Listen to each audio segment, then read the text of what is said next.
Life happens. And once we're here on this earth, no matter how good things are going, there's always going to be something happening that gets you a little worried, gets you anxious, whether it's your job, it could be your kids, it could be your spouse, or, it could be your health, could be your finances.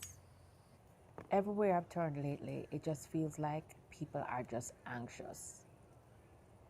No matter where I go, it seems that people are just worried about something, you know. A lot of times it's about their finances because they may be working now, but they don't know how long they're going to be working because of layoffs. Or they may be just leaving school and they're like, okay, will they be able to find a job in this economy? And some people are just struggling just to put food on the table because the prices of the food are just going up, going up, going up, and it seems to be no end to it. And if you guys haven't noticed, the salaries haven't changed. The salary stays the same, but the prices go up. So it's just anxiety, anxiety, and worry everywhere I turn. And it's nice to be able to come out here and harvest, yes, but you know, I can harvest and eat every day, but it's not enough to cover 100% of our needs and of course of our family, and we'd like to share. So let's see what Jesus says about worry. Let's look into the Bible and see what he says about worry. So Matthew 6 verse Matthew 6 verse 25 through 34.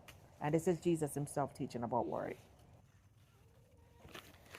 Therefore, I tell you, do not worry about your life, what you will eat or drink, or about your body, what you will wear.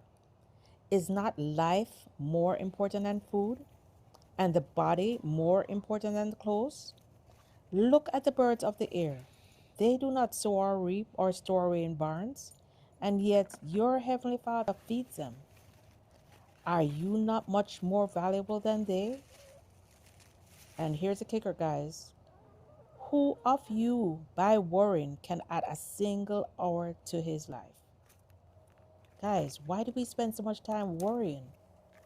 Worrying doesn't add a single hour to your life. Worry doesn't change a thing. Worry doesn't improve your circumstance. Why do we worry? All right, let's see what else he says. And why do you worry about clothes? See how the lilies of the field grow. They do not labor or spin. Yet I tell you that not even Solomon in all his splendor was dressed like one of these. If that is how God clothes the grasses of the field, which is here today and tomorrow is thrown into the fire, will he not much more clothe you, O you of little faith? So do not worry, saying, what shall we eat, or what shall we drink, or what shall we wear? For the pagans run around after all these things, and your heavenly Father knows that you need them. So, guys, here's a kicker. Here's what we need to do. But seek first his kingdom and his righteousness, and all these things will be given to you as well. Therefore, do not worry about tomorrow, for tomorrow will worry about itself. Each day has enough trouble of its own. Yes, guys, let tomorrow worry about itself, right? Do not worry about tomorrow.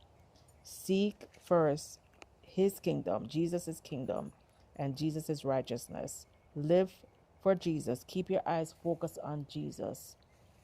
And all that worry, all that anxiety will just disappear. Notice I didn't say that your situation will necessarily change overnight, but definitely your perspective will change. And I can tell you, yes, I left corporate America last year, so I don't have that steady income coming in, but I have my eyes focused on Jesus, focused on his kingdom, focused on doing his will, doing his work, focusing on his kingdom coming. And I can tell you, I have more joy, more peace than I've had in years or probably ever had.